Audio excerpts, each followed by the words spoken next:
And we've spoken about anesthetics and hypnosis at length. And tell me about that and how it's used in other countries, and is it used here for anesthetics yet? I mean, people can go on and have surgery with hypnosis just as they could with acupuncture and other modalities. Absolutely. Let's talk about that. In fact, it is used here.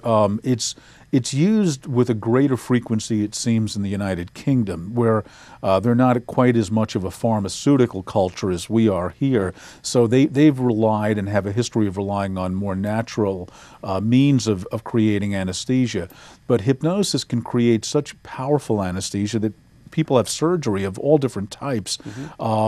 Purely under hypnosis, without any kind of chemistry behind it. There's a great video that people can see on the internet if they just Google hypnosis and hernia surgery, and they'll see a British documentary, I believe it was the BBC, in which a man is getting a serious hernia operation without a drop of anesthesia in him. His surgeon is trained in hypnosis, and the surgeon is guiding him through the entire process. They've trained for a number of weeks to bring him into the deepest levels of hypnosis, and the hypnosis is telling him step by step, I'm about to make an incision, and now I'm doing it, and it's 4 inches long, and it's over in this part, and the man feels nothing. Because he's conscious? Totally conscious, completely following each and every step and conversing with the surgeon as the surgeon is conducting this process. It's just absolutely amazing. Dentists, many dentists are trained in hypnosis. Hypnosis also has the amazing ability not only to create anesthesia and analgesia, but also to actually staunch blood flow. So the suggestion, this is the mind-body connection, which is so incredibly powerful.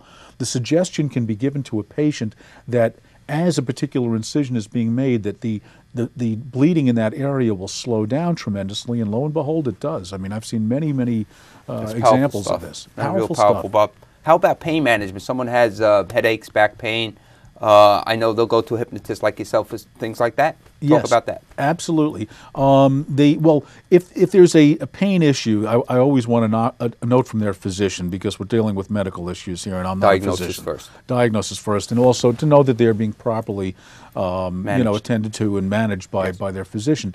But people all the time will cite to me after a session that they came in with a headache or a neck ache or whatever, and they just feel much better. And that's very easy to understand, because in the state of hypnosis, not only do things like blood pressure come down tremendously because you're so deeply relaxed, but the muscles also tend to relax as well, thereby enabling that area that was tense or tight to loosen up. Relax, the muscles relax. So that brings me right into the next question about stress reduction. I know that's a huge part of your practice, right? Yes. People come to you for stress reduction in this economy. You Talk about it. You hit the nail on the head, Dr. Bisogni. It is absolutely fascinating to see how many people are coming in for general stress reduction, specifically in this day and age. People are, there's actually a name that they've given to it. It's called MAD, Money Anxiety Disorder. There's an article in Oprah magazine about this and how hypnosis is the #1 recommendation to deal with this and all sorts of stress. But people are feeling quite uptight. They're feeling worry, they're feeling fear, they're feeling all sorts of things based on this economy, as it's unlike anything we've seen in recent years. And people want to learn how to relax. I teach techniques that they can take home with them. That was another question we had, Absolutely, that are very, very valuable, very simple techniques, including self-hypnosis. I teach about an amazing technology involving light and sound called mind entrainment, and another beautiful process called EFT, emotional freedom technique, which basically relaxes the mind into a wonderful state, and endorphins flow much more freely through the body just by using acupressure tapping. And endorphins being natural painkillers. Exactly. Okay. That the brain generates. So the brain generates more when you're in hypnosis. So people are coming to me for just general anxiety, this money anxiety disorder issue, but also to stop smoking. As cigarettes are now $10 a pack, and smoking tends to shorten lives by years. People are finally What's the success rate? Quite high. I mean, it's a hard thing to quantify, because I don't know where everybody is at a year or two down the road, but I have many clients that I do speak with who have stopped after one session. I do stop smoking hypnosis in a single session, and talking to them a year or two later, those that I do, they've continued to stop. Right. It's pretty darn high. Hypnosis is a very, very effective modality for quitting smoking, and is recognized by all major heart and lung associations to be a very effective modality for that. That's great. Bob, okay, take me into your office now. How long does a session take? I come into your office. Let's talk about that. Well, a session will last. The first one usually goes a little bit longer because I'm doing an intake form. I'm going to find out specific things about you or whoever the client is that will resonate particularly well and deepen and make the session more effective.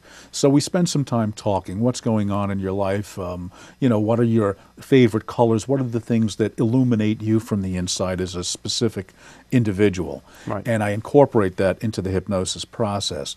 After that, the sessions go a little bit shorter, more like an hour or so, because people go into hypnosis much more quickly, although very often they go very quickly in the first one. Right. In the second one, they go even faster and even deeper, and they notice this amazing extra comfort level with the whole experience, and so basically about an hour, I would say, for the subsequent ones. Okay. Sometimes even a little bit longer. I don't watch a clock like a typical another type of business might do that has a particular time frame to each session. It's done a little bit more free-flowing in hypnosis. And how, over time, what is the average time for, not time in the office, but time, 6 sessions, 4 sessions, 12 sessions? Is there an average for, you know, for stop smoking, or is everybody so different? I mean, what would someone expect when they walk in? I go for a single session to get people to quit smoking. I see no reason to prolong it beyond that. They get the effects